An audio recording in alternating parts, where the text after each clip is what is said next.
বাবু, কুষ্টিয়ার কি অবস্থা? পাম্পগুলোর চিত্র কেমন দেখছেন সেখানকার? গ্রাহকরা চাহিদা মতো তেল পাচ্ছেন কিনা? মারফি, কুষ্টিয়াতে আসলে বেশ কয়েকটি পাম্প, মানে জেলা জুড়ে 31টি তেল পাম্প রয়েছে, তার মধ্যে মাত্র কয়েকটি তেল পাম্পে তেল দেওয়া হচ্ছে। এবং বিশেষ করে আজকে আপনি জানেন যে এসএসসি পরীক্ষা চলছে, যে কারণে আসলে পরীক্ষা কেন্দ্রের আশপাশে যেসব তেল পাম্প রয়েছে সেইগুলো বন্ধ রাখা হয়েছে। সকাল থেকে 3টা পর্যন্ত বন্ধ থাকার কথা রয়েছে। ঠিক আমি এখন রয়েছি কুষ্টিয়া স্টোরসে, কুষ্টিয়া মজমপুর এলাকায়। আসলে এখানে পাশেই জেলা স্কুল হতে আসলে এই পাম্পটি সকাল থেকে বন্ধ রয়েছে। তারা কিছুক্ষণ আগে ঘোষণা দিল এখান থেকে যে আসলে তেল এখন দেওয়া হবে না। তাদের আরও একটি শাখা রয়েছে, তাদের আরও দুইটি শাখা রয়েছে, সেটা বাইপাস মোড়ে, সেখানে তেল দেওয়া হচ্ছে। এবং চোরহাস মোড় এলাকাতে আরেকটি শাখা রয়েছে, সেখানে 3টের পর থেকে তেল দেওয়া হবে। এবং সাধারণ মানুষের যে তেলের দাম বাড়তি হওয়ার পরও সাধারণ মানুষের যে চাহিদা সেটি কিন্তু কমেনি।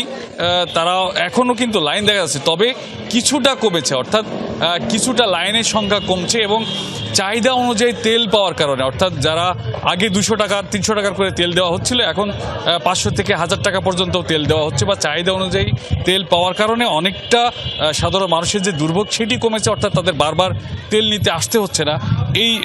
তারা সেটি গ্রাহকেরা আমাদেরকে জানিয়েছেন। আরও একটু বিষয় আপনাদেরকে জানিয়ে রাখি যে মূলত এই তেলের সংকট আসলে প্রত্যেকটি জায়গাতেই, বিশেষ করে কুষ্টিয়া সহ আরও উপজেলা পর্যায়গুলো যেসব দূর দূরান্ত এলাকা রয়েছে সেসব জায়গাগুলোতে পাম্প থেকে অনুমোদিত যেসব ডিলার পয়েন্ট রয়েছে, অর্থাৎ আগে যেমন খোলা বাজারে তেল বিক্রয় হতো, তারা অনেকেই দাবি করছেন যে আসলে যেসব গ্রামগঞ্জ রয়েছে বা দূর দূরান্ত উপজেলা পর্যায়গুলো রয়েছে সেই সব এলাকাগুলোতে যদি ডিলার পয়েন্টে তেল দেওয়া হয় তাহলে কিন্তু সাধারণ মানুষজন কিন্তু সেই সব জায়গা থেকে তেল পেতে পারে। এবং যে অবৈধ মজুদ রয়েছে সেই সব বিষয় এখন কিন্তু প্রশাসনের হস্তক্ষেপ করার সময় এসেছে। মারফি। রুহুল আমিন বাবু, আপনাকে ধন্যবাদ যুক্ত হবার জন্য।